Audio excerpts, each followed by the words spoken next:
percent overall from the field, but he was also 50% from threes. He's 5 of 10. I know you're out there. It's okay. Stand back there. No, more than likely you're gonna get that number 1 seed, and so I want Houston to be ranked at number 1 and 8. Well, more than likely, the Houston Cougars basketball team did get that number 1 seed, and sheesh, did they get put to the test in the opening round of the NCAA Tournament. My name is Andy Yanez. You are watching and or listening to Let's Rage Coogs. If you're watching live, then obviously you're watching us on the Houston Round Ball Review YouTube channels. I try to adjust to the light from Birmingham, Alabama. We have Aqib Gazi, who has technical difficulties. We'll try to bring him in shortly. On Dunlap, Kris, Gardner. How are you two doing? And before we even discuss the crazy game that was the first round for the Houston Cougars. I'm doing okay. You know how my day started, so it's all good. I'm doing great, man. It's been a great day. Cougars got a good victory. Survive in advance. Going really well. Survive in advance. That is exactly the theme of tonight's game. And give credit to Northern Kentucky because they came out, they played with no fear. They were aggressive, they were scrappy, and it didn't matter what Houston did. They just couldn't shake off Northern Kentucky until really Emmanuel Sharp created some separation. But on the topic of Sharp, he really had the 2 biggest baskets of the game, in my opinion, where, like I said, it didn't matter what Houston tried to do. Northern Kentucky was always right behind them. And, of course, the second half, the shift. Marcus Sasser aggravated his groin injury. Now, after the game, he said that coming into this game, he felt really, really close to 100%. He felt like he'd be able to go through no problems. He was trying not to think about it. You hear it in the clip that we have later on for this show, and then it just happened during the game. He went to plant his foot, and then it kind of gave way again. And from that point on, he didn't play at all. In the second half, Houston started Terrence Arsenault, and really they had to play it by ear, and it just from there we'll go around the roundtable. Dayon, I'll go with you first. What are your initial takeaways of Houston's 63-52 victory over Northern Kentucky in the first round of the NCAA tournament? Turnovers. One of the sloppiest games I've seen Houston play this season, primarily with Jamal Shead. I know he's dealing with some injuries, but I've never seen him have a game where he had as many turnovers as he did. He had 6 turnovers. And I think just the way that Houston didn't take care of the basketball is one of the things that stood out to me. And that's how Northern Kentucky stayed in the game with their ability to turn Houston over. So that really played Houston out with those turnovers. Kris, I'll toss it over to you. What are your initial thoughts? Turnovers for sure. Jamal Shead, season high, 6 turnovers. The team had 17 turnovers. They average around 10.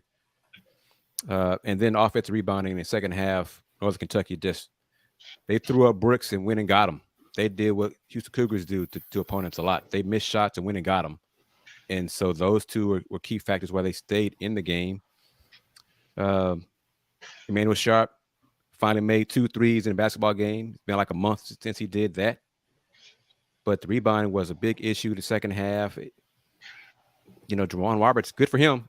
He had double-digit rebounding, but I think Mr. Lottery Pick had 1 board in the second half.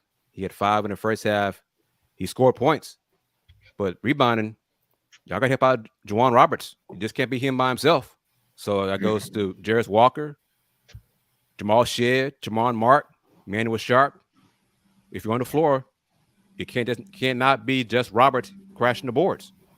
And so Northern Kentucky, they went and got their misses. They still missed a lot of them, but they made enough to hang around in the second half. Naka, what were your initial takeaways of Houston's 63-52 victory over Northern Kentucky? Yeah, it seemed like they just wanted it more than the Houston Cougars. And it felt like they were a 16 seed that had nothing to lose, and they were playing that way. They got a lot of second chance opportunities. And honestly, had they knocked down a lot of those open threes, it could have been a different game. But glad, Houston came up with the win. and also just it seemed like the things that they were doing well, specifically in the first half, like going into the post, getting the ball to Jarris Walker, getting the ball into Jaywan Roberts, they were not doing that much at all in the second half, and that's what's been that was working all game for them. Yeah, and that's an interesting point, Aqib, and Kris, you touched on it too. For various stretches of this game, it seemed like Northern Kentucky out Houston the Cougars. And Aqib, you mentioned the second chance points. Northern Kentucky had 21 second chance points. The Houston's only had 10. They had 18 offensive rebounds, and absolutely, that was the biggest takeaway in this game when it comes to three-point shooting. Northern Kentucky went 5 of 33 from behind the arc. If they just buried 3 of those threes, it could very differently be a different game. And a lot of them, there was a couple where they took some really, really deep threes, but some of them were wide open and they just couldn't find the bottom of the basket. Now, real quickly, while we obviously the biggest kind of focal point, I want to get into some comments, but of course the big underlying storyline, at the end of the day, that they'd win in advance. But when you look at Houston, they're going to be playing 9 feet Auburn on Saturday. And the biggest question mark once again turns to Marcus Sasser and whether he will play. Now, he obviously aggravated the groin injury that held him out the second half. Geez, that's gonna be a really interesting turnaround. After the game, Marcus Sasser said he's gonna try to do everything possible to play in that game, but I don't know.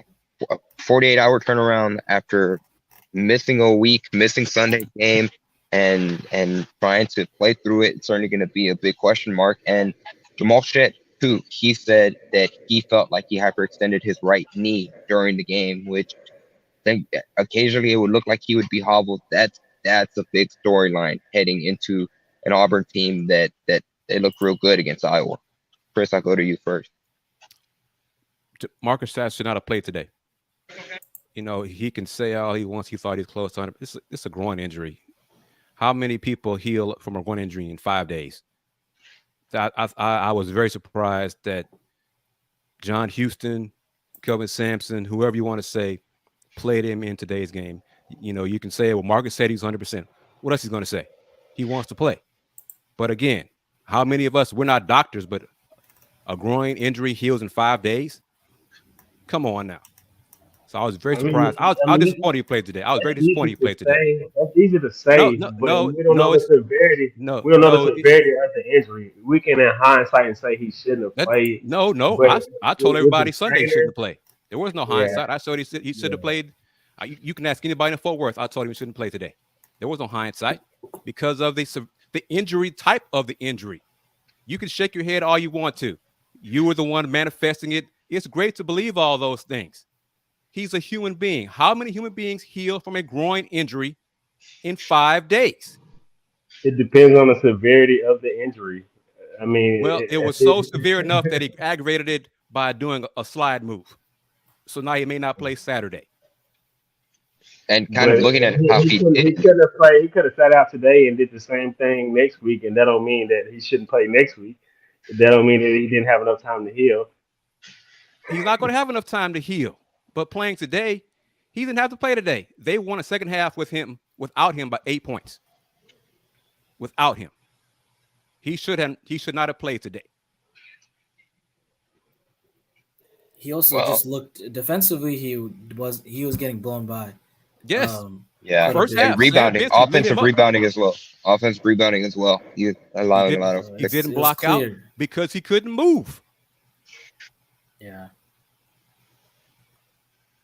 Well, on the topic of Marcus Sasser, we'll hear what he had to say on the other side of this break. But I do like to remind everybody that this is Let's Bridge Coogs presented by the Saxenian Family. And of course, we want to say a big thank you to the Saxenian Family for being the primary sponsor of Let's Bridge Coogs, the unofficial Houston postgame show of Houston football and men's basketball. We're going to be doing a postgame show after each and every NCAA tournament game, which at most now is five more until Houston. But really the biggest eye concern is this upcoming Saturday is going to be a tough turnaround in what really seems to be a tough Houston Cougars team that maybe, if for the lack of a better analogy, kind of seems to be leaking oil a bit as it heads into its matchup against Auburn in the second round of the NCAA tournament. But of course, we also like to say thank you to our other partners, beginning with BB's, the home of Texas Orleans cooking. BB's Texas Orleans is a Cajun New Orleans themed restaurant with a unique Texas twist with multiple locations across the Houston area. Be sure to visit them online at bbstexasorleans.com. Of course, we thank them for being a sponsor on today's episode of Let's Rage Coug. And we also like to shout out Star Pizza. They have been Houston's best pizza since 1976 with 3 locations around the Houston area. A good pizza is just a click away by visiting starpizza.net, where you can check out their online menu and even order ahead of time, so you can just stop at one of their 3 locations and pick up, or heck, have it ready for when you sit down and just enjoy your pizza as faster. And of course, we also like to say thank you to our third partner for today's episode of Let's Reach Coogs, Hoop and Holler. They are the Houston Cougars Sports Micro Collective, which ties in with Star Pizza because they are the entity behind the Star Pizza commercials that we have seen from Ryan Elvin to DeAnthony Jones during the football season. Of course, we'd like to thank all 3 of those for being partners in today's episode of Let's Rage Coug. We talked about Marcus Sasser. Now let's hear from Marcus Sasser and what he had to say following Houston's victory over Northern Kentucky in the first round of the NCAA tournament. It was when I pulled up for the 2-pointer. I think I just played it too hard on my left leg, and it just aggravated it again. Coming into the game, was this something that was still bothering you and you just wanted to play through it, or just? Nah, I was good, during warm-ups. I was going hard.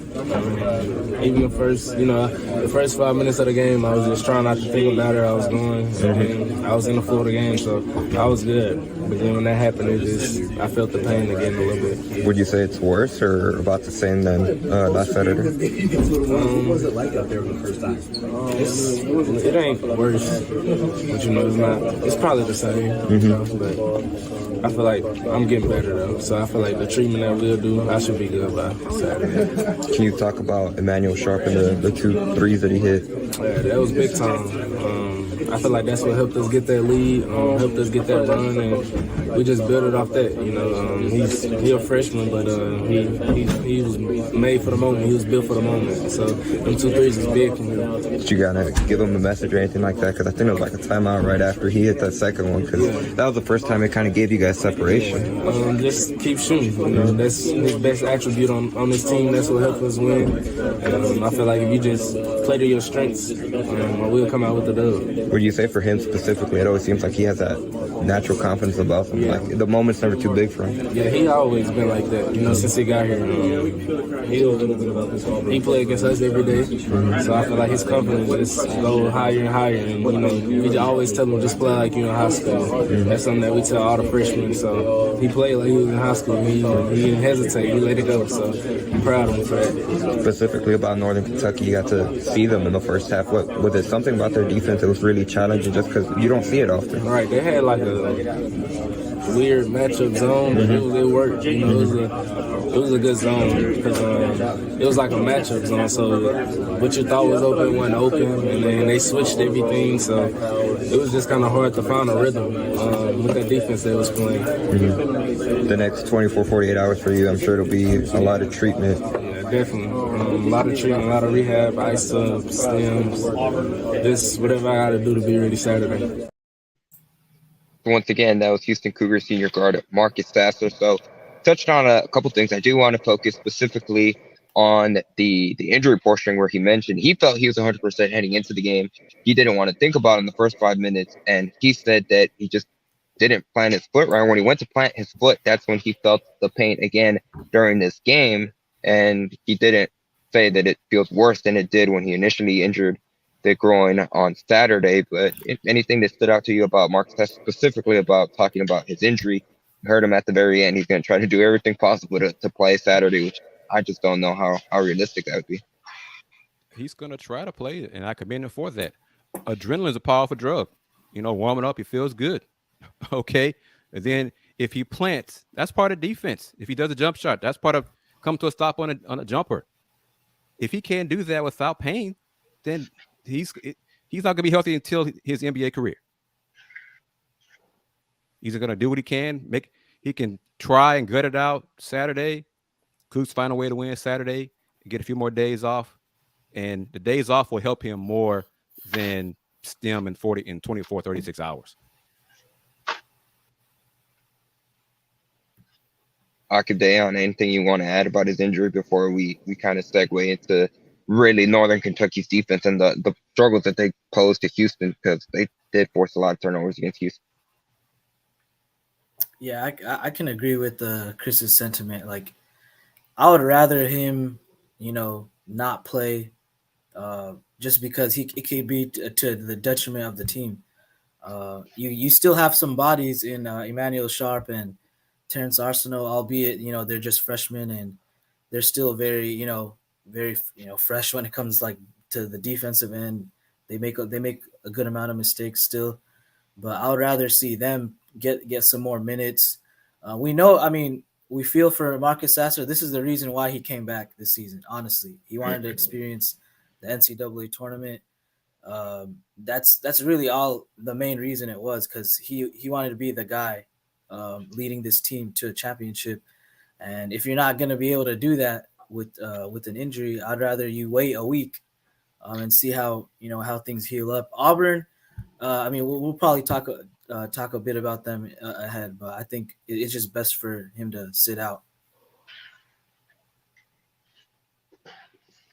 So let's get into the specifics of this game, and specifically when it comes to that matchup zone. It's something that head coach Kelvin Sampson mentioned leading into the game. It's unique. It's not something that you're going to see often. I think Kelvin heading into the game, the biggest kind of comparison he could give was thinking back when Mick Cronin was with Cincinnati Bearcats, the head coach of the Bearcats.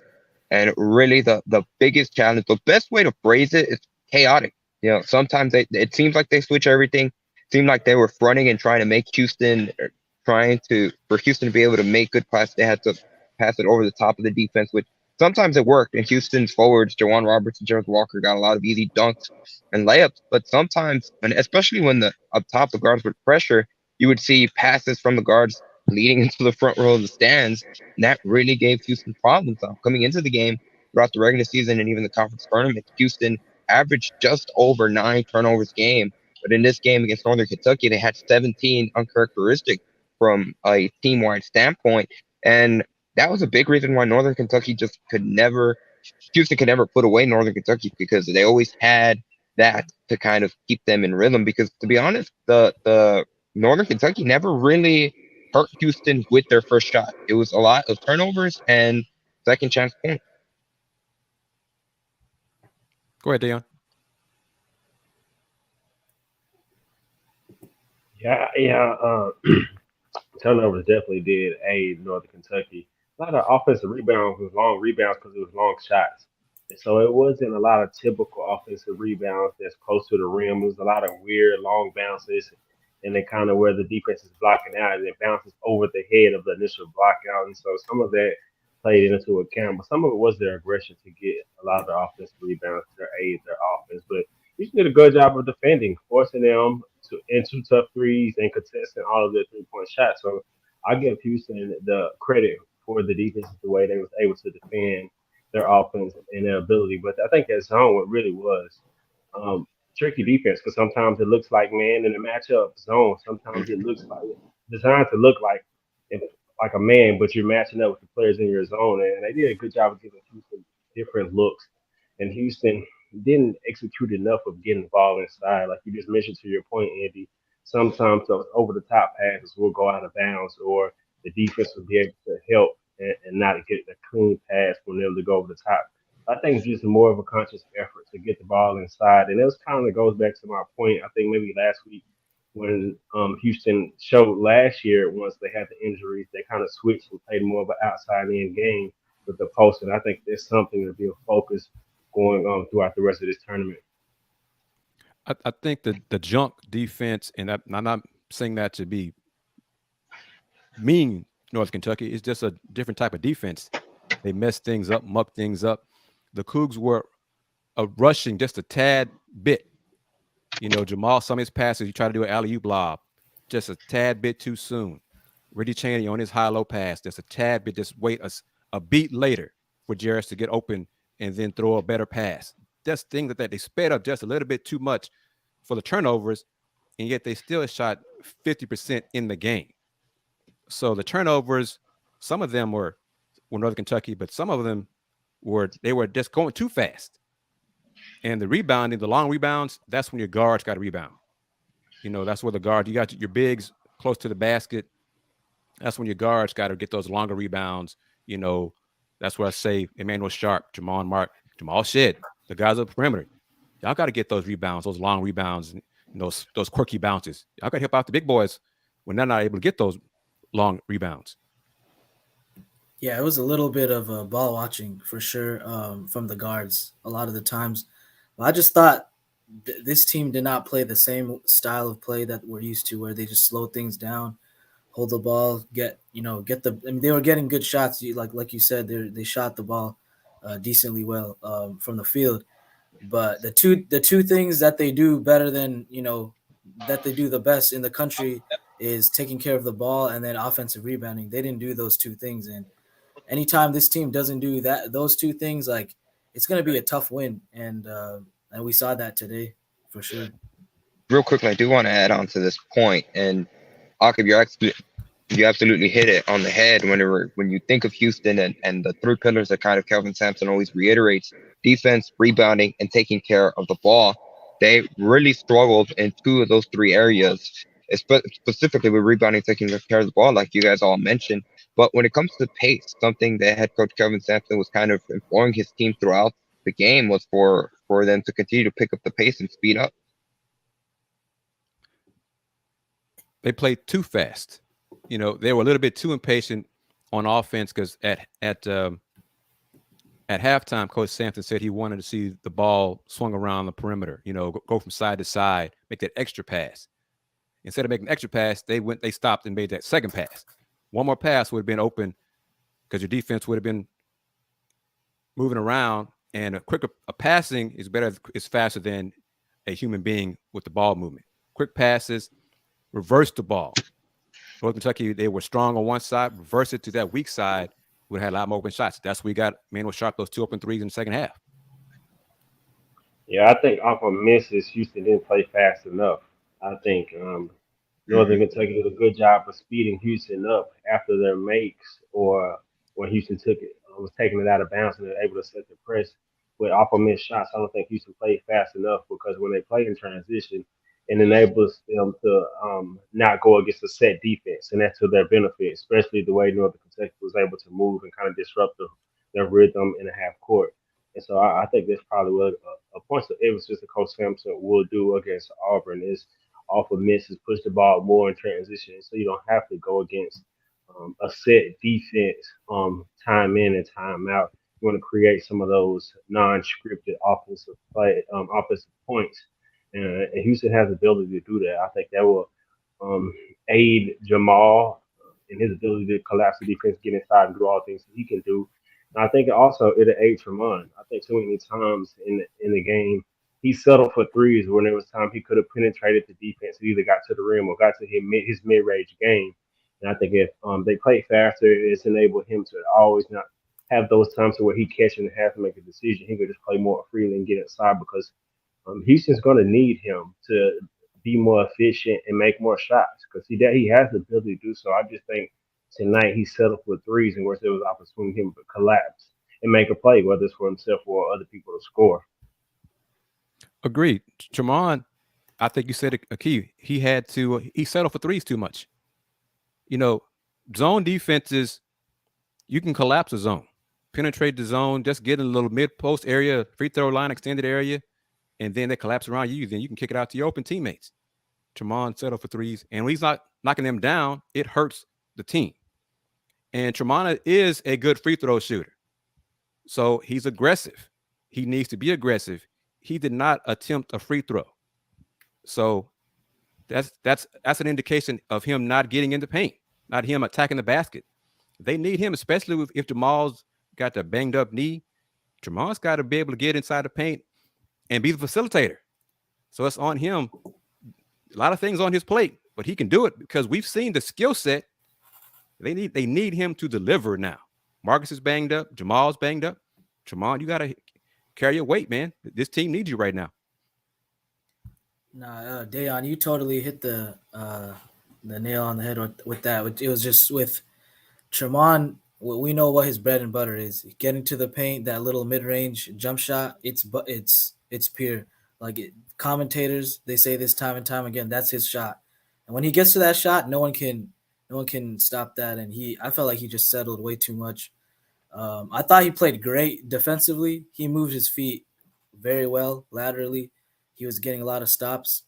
Also rebounding, he had 6 rebounds today, so that was good. I thought he did a good job there. It was just he just settled a little too much. But I think when it comes to when we were talking about the style of play and I thought they played a little too fast paced. I'll disagree a little bit with you, Dayon. I thought first half, especially, and when they did get the turnovers, it was because they tried to run and gun, and we're not used to seeing that from Houston whatsoever. You know, that's not the way they play, and I think I could see why they wanted to play that way. Samson probably saw, hey, we're way more athletic than these guys. We're probably stronger, faster, jump higher. Like that could be a reason why they wanted to play faster. But I thought when they just slowed the ball down, when they tried to get the ball into the paint, good things happened, and they just didn't do enough of that. But they did enough to win, but they didn't do enough, to get like a serious win where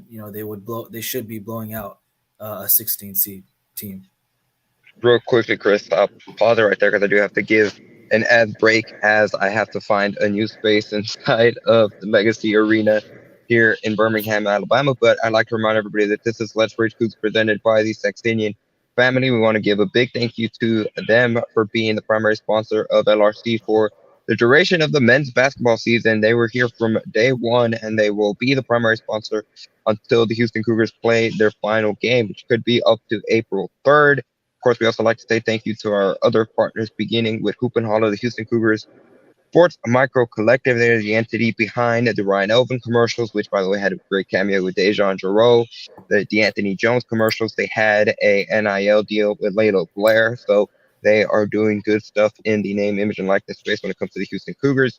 Of course, we also like to say thank you to Star Pizza, one of our other partners in today's episode of Let's Rage Coogs, with 3 locations across the Houston area.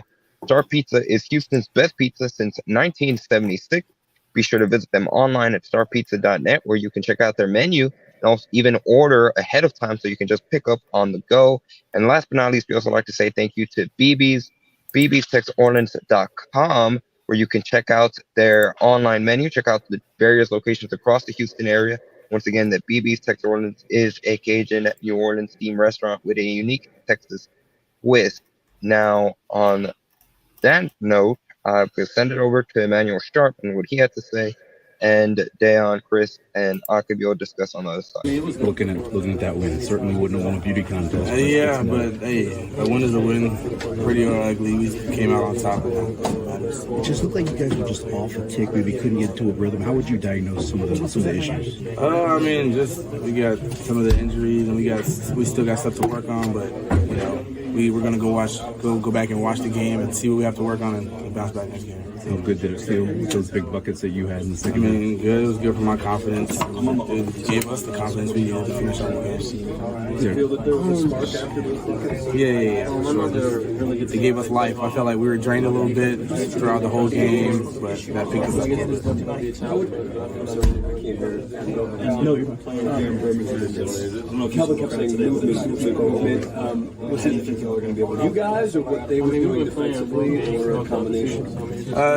Just a combination, but it's mostly things we have to work on. Just working on moving the ball, having more body movement, but that comes with time. Is there any sort of messaging for you? Like when Marcus went out, it was clear he wasn't coming back in. Did anybody on the staff give you any messages? I mean, yeah, just as soon as we see Marcus go out, the coaches turn, and they looked at the bench and just said, we got to pick it up. We got to step up and pick it up for Marcus. How does it feel after getting a taste of March Madness? I mean, it's nice. It's nice. It's mad.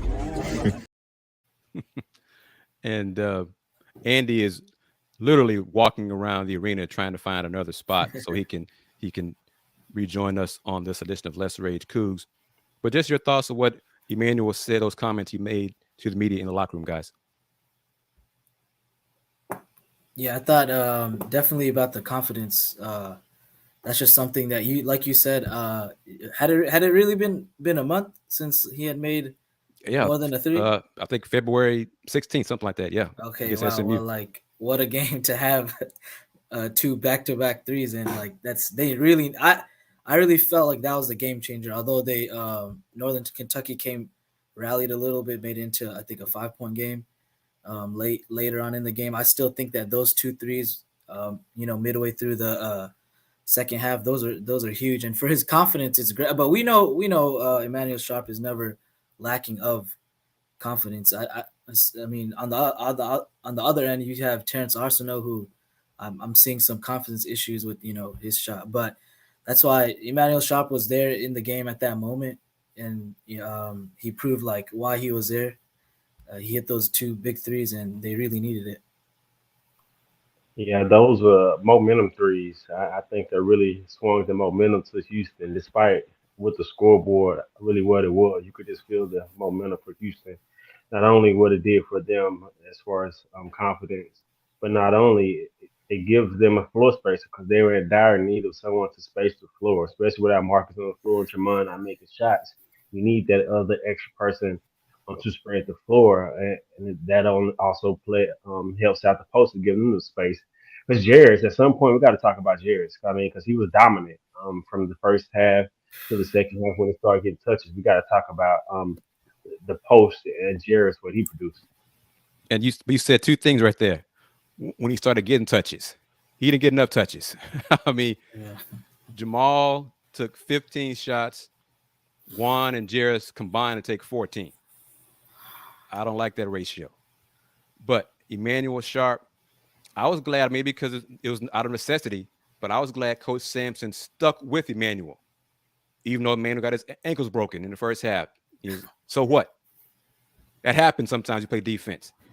His 3-point threat is needed on this team to space the floor. In second half, he knocked down 2 key threes. So sometimes you just gotta, Emmanuel, hey, I know you're not the greatest defensive player, but your presence offensively is needed on this team. So I'm glad Coach Sampson stuck with him on that, and it was big in the second half. Yeah, that's what we needed. It was just the offense. He got his ankles taken for sure. It was just, I mean, it happens. It happens. It happens even to the best players. So yeah, like that's something that he just has to shake off, and he did. And we know he's not short of confidence. Like he'll let that thing fly. Yeah, and that's exactly what we needed. We saw how Jarris and Jaywan definitely needed more touches, 100%. But they did, pack the paint quite a bit, Northern Kentucky, and you saw that with the offensive rebounding for sure. So they were giving up some open threes, and I think Jamal Shead didn't, recognize that a little bit tonight. And that's why you could see the 6 turnovers that he had is a little bit too much for a game like this. And I think had he recognized that the floor spacing that Northern Kentucky was given Houston, I think it would have been a different game from the floor, but we still got it done. And Emmanuel said one thing in the beginning of the clip. It wasn't pretty. I didn't know being pretty was part of winning the game. Did they win? Yes. Yeah. On to the next. All of us, everybody watching on YouTube, if the Cougs win 5 more times ugly, what does that mean? National championship. National championship. It's not going to be in championship book. Well, the Cougs only won by 2 points this time. They won ugly this other time. Ain't nobody going to care. Did they win? Yes. Auburn's going to be challenged because Auburn has a lot of guards. They play a lot of 3 guards, and then Johnny Broome up front cleans up everything. So Auburn plays fast. Cougs going to have to try to control tempo and definitely minimize turnovers Saturday for sure. Definitely. It would not be a recipe for success if they have 17 turnovers against Auburn. Now, when discussing the game, and specifically, Dan, you brought up Jarris Walker, but I think even from the get-go, Walker, it seemed like he was playing with an extra edge. I mean, he was fighting for rebounds. He like I said, he was able to get a lot of baskets when Houston was able to be patient and find weaknesses in Northern Kentucky's zone. But I think overall, this is arguably it's exactly what you wanted to see from, not arguably, but this is exactly what you wanted to see from Walker and really getting up there and being physical with Northern Kentucky's bigs, which had he not been able to do that, Northern Kentucky might have ended up with more offensive rebounds, more boards, and it could have been a different ball game. He really went up there and he was physical. He fought for a lot of boards. And he blocked some shots. His help side defense was key in the second half as well. Absolutely. And early on, one of his offensive rebounds, he went and took it. Like it looked similar to J1. You could tell their attention to start the game was different. And I just could tell that he came out ready to play. It was like only one shot in the first half, 1-3 that I wish he would have took. He Yep. made a pump fake drive inside and drew a charge. He actually made the shot. But outside of that, I love every decision the way he played. He didn't get enough touches. He didn't get enough shots. But I like what I've seen from him. I think it's something we could build on going forward.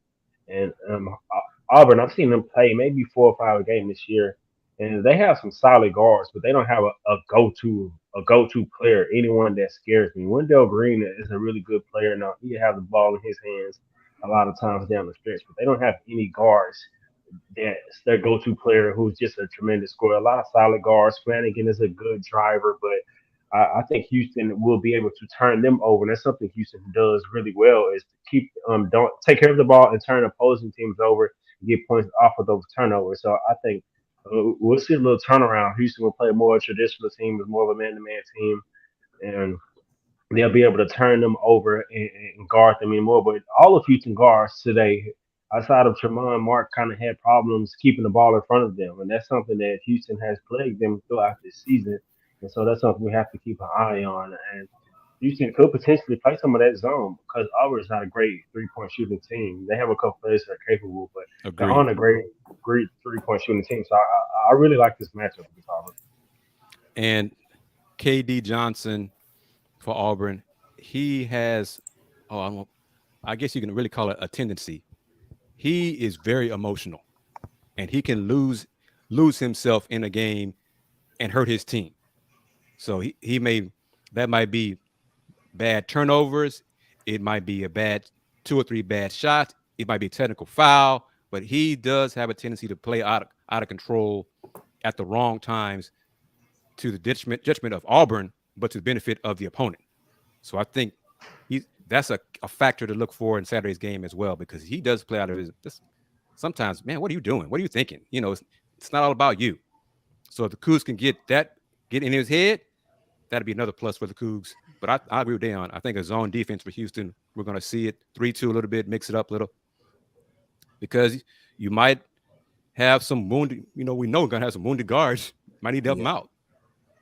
Yeah, but I want to bring up the comment from Michael Jones. I know when he may have joined the show, but after the game, Jamal Shead said he felt he hyperextended his right knee, and he didn't say he didn't feel any swelling or anything like that, but that could be something to monitor heading into Houston's game against Auburn, which will be at 6:10 p.m. Central Time on Saturday, and that is Houston's second round game in the NCAA Tournament. I'm trying to find the comment, but it's in regards to Tremont Mark. It's actually Michael Jones as well. I'm curious to get your guys' thoughts on this. He said that Tremont Mark was shaken by the pressure. I wouldn't necessarily agree with that, especially with Tremont Mark. I don't know if those two. He hit a key jumper that helped ice the game away towards the end of the second half. But offensive struggles, that's been a concern for Tremont Mark heading into the tournament. And, I mean, he continued to struggle throughout the game. Yeah, I don't believe he was shaken by the pressure. He's in a slump. He's not being efficient. He didn't get to the foul line tonight, so he's not being aggressive either. So I don't believe that's anything to do with the pressure getting to him, because, I mean, he's been in the tournament before. So this is not his first NCAA tournament game. Yeah, I think they may be referencing more of the pressure from the defense, not so much the pressures of the game. Because there were times, which goes back to my point. I think Houston. When I agree with you guys, they played too fast in times going against Northern Kentucky's press, in which they was able to speed up Houston instead of getting the ball into Jamal's hands and letting him get the ball across and making the correct pass. Versus in time for you get him in shot, you can play faster in transition to not go against their defense. I think in the times when Northern Kentucky was able to get their press set. Tremont over dribbled and dribbled into double teams or dribbled to different situations where he maybe had lost the ball and turned the ball over and led to a turnover. So I think they may be referencing that. And if so, I would agree with that. In times, I think the pressure did bother him in regards to the defense. If he just took a step back, just make the pass instead of over and dribbling, he could have maybe not had some of the turnovers or some of the passes that led to turnovers. But I think overall, Tremont, like you said, he did make a big shot, but and like Chris's point, him not getting to the free throw line is a big deal because it shows he's not aggressive in getting to the basket, which I think he can do with that, and he should do that, especially looking forward against Auburn. He's going to look at a lot of his man-to-man defense and a lot of pressure defense. They look to pressure you and force you to put the ball on the floor and make a play, and so I think he'll have more opportunities. But he has to take care of the ball against pressure. I think against Memphis, we saw some of those same things. So if that's what they're referencing, then I would agree with that. Yeah, he's got to. I'll accept that. He has to balance knowing when to be aggressive, but not playing out of control. And that's what he's playing too out of control. He's in a hurry against the pressure defenses. He's making poor decisions, and sometimes take a step back on the dribble, let the defense, do what you got to do. But you set up yourself and then get better position to beat your man off the dribble, to get in the paint, to collapse the defense and pass either to your teammates or take the mid-range jump shot. Yeah, he's definitely. I think he might be overthinking some things. Like I know late in the game, he had a couple of turnovers that were also he doesn't get many turnovers because he doesn't really take up the ball much, from half court. But it was kind of weird. Even I think it was a late game situation where they had plenty of clock left, and he took a mid range jump shot, where he could have just kept hold on to the ball. Yep. So like those are things like I don't necessarily think it's like the pressure or the noise. It's just he's not playing the game that we know we're accustomed to seeing him play.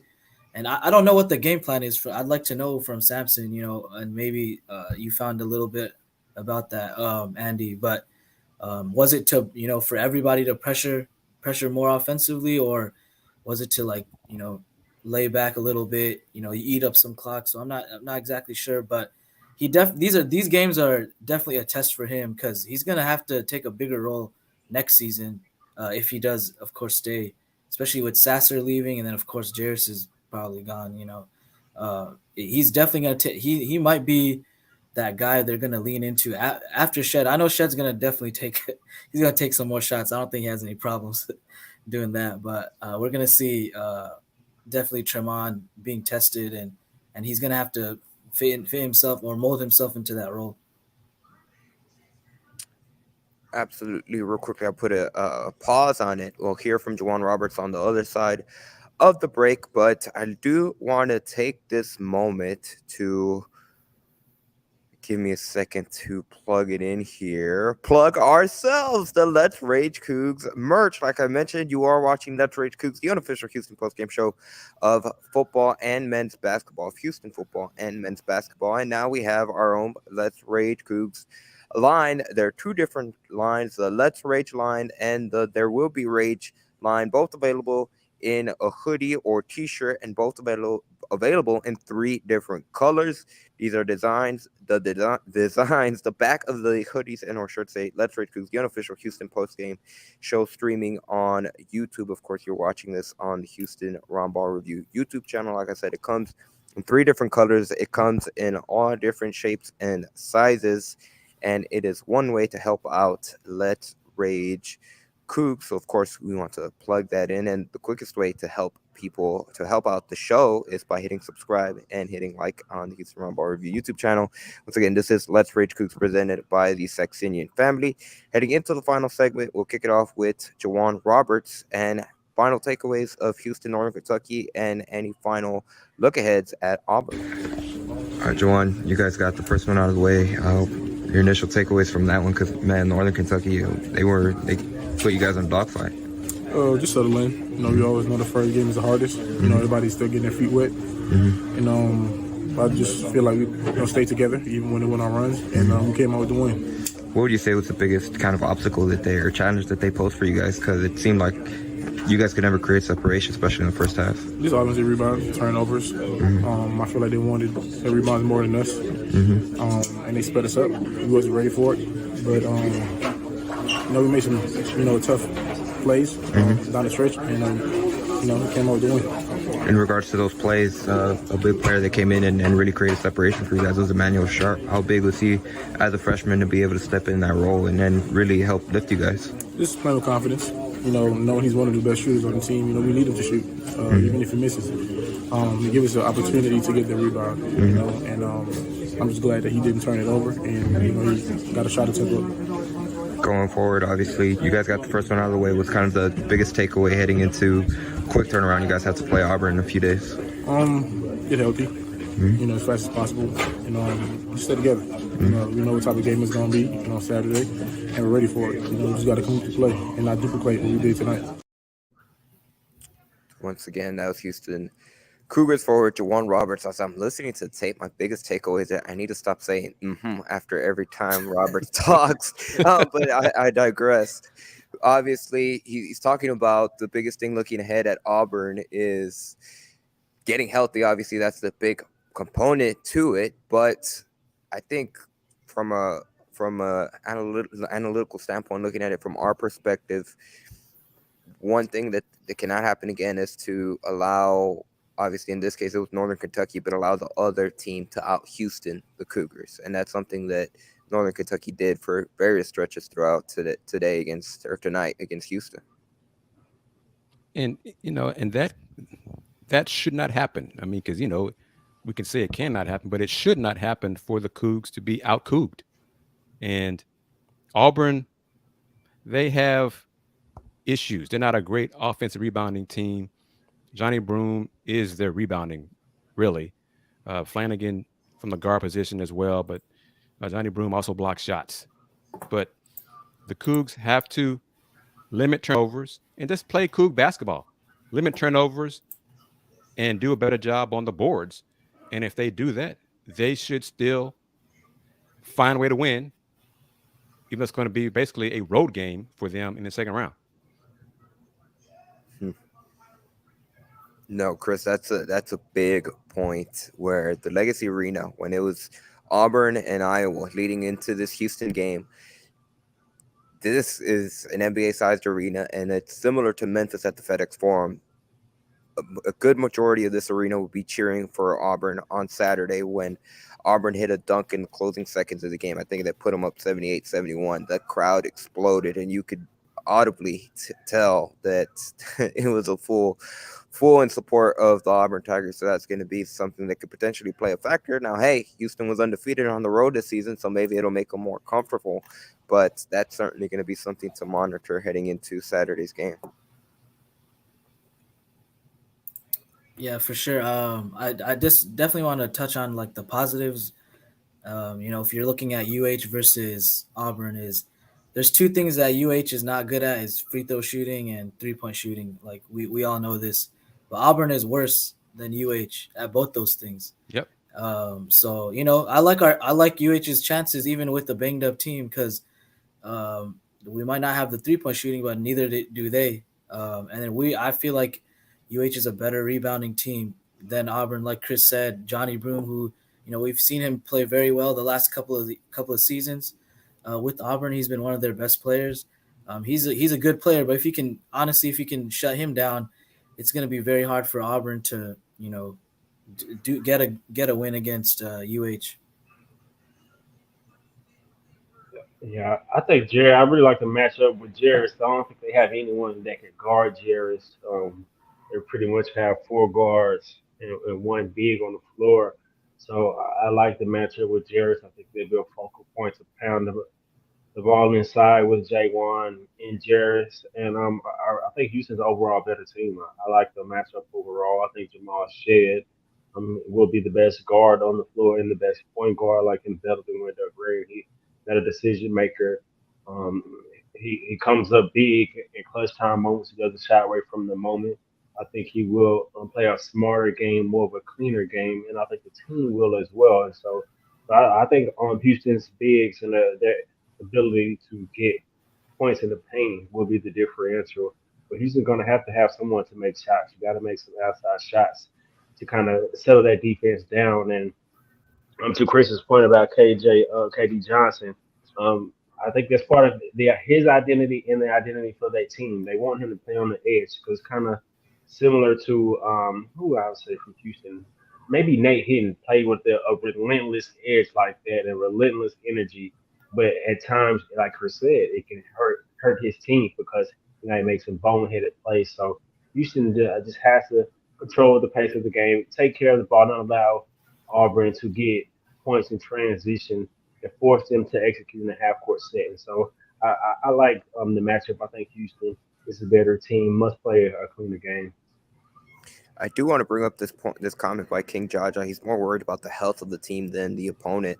And I think obviously that's the biggest concern, and the reason for it is because we're not entirely too sure of. I think the most concerning thing is probably Jamal Shead, because like we've alluded to, he's kind of the head of the snake that makes everything run. Not to obviously Marcus Sasser is a big part of this team as well, but if they're missing both of those guys, or both of them are banged up, or if even Jamal Shead's banged up, that could potentially really play a factor. And something that Northern Kentucky did really well in this game was when Terrence Rushman was in the game, they went at him and they attacked him on defense, and they found a lot of success doing that. As you know, most teams will attack the freshman. They attacked Emmanuel Sharp as well. That's why I think all of us say we would not be surprised if the Cougs play some zone defense against Auburn on Saturday.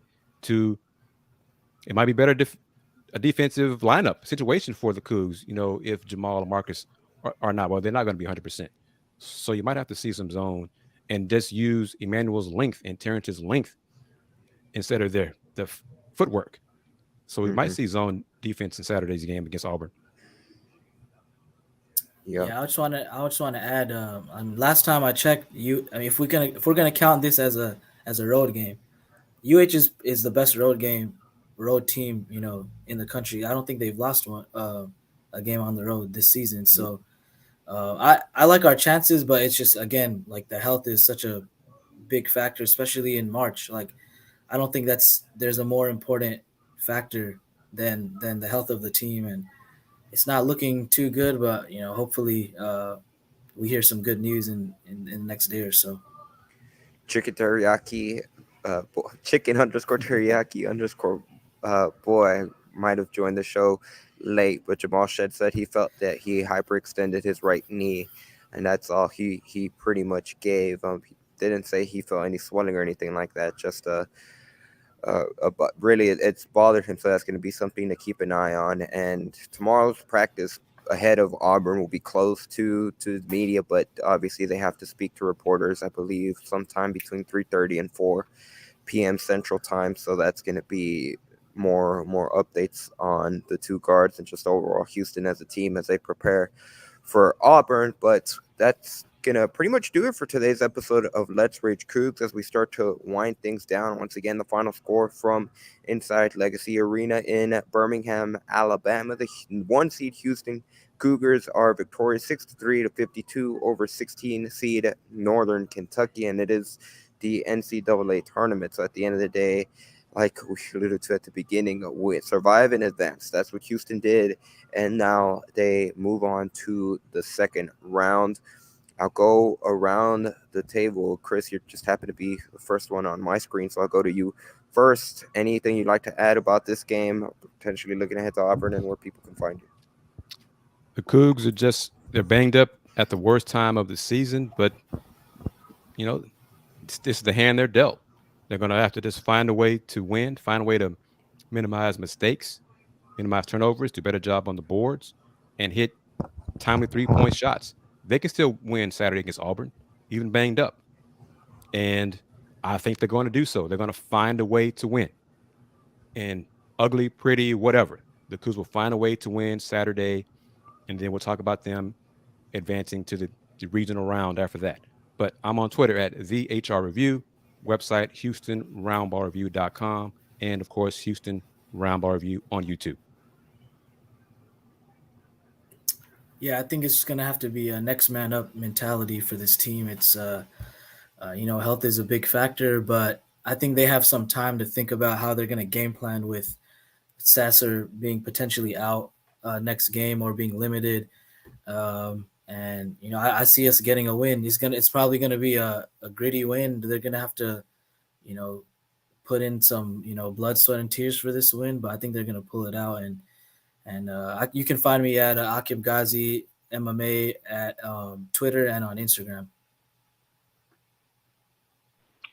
Yeah, I think Houston has a better coach, and I trust Coach Sampson going into a game plan in which he's shown the ability to adjust his game plan depending on the matchup and what he has available to him.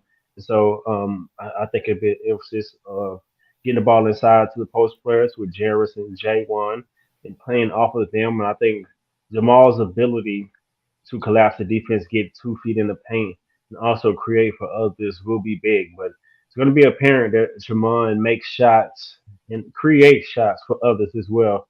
And also just be aggressive, get into the paint, get into the free throw line. I think it's going to be vital. He's going to need production from him offensively. He did a good job defensively and rebounding. But I really like Houston's matchup against Auburn, back against the wall, a road game. I like the way Coach Sampson is going to motivate the guys. You can follow me on all social media platforms at Dayon Dunlap. Once again, my name is Andy Yanez, and like I said earlier in the show, the Houston and 9 seed Auburn will tip off approximately 6:10. That's the slated time for that tip-off, 6:10 p.m. on Saturday.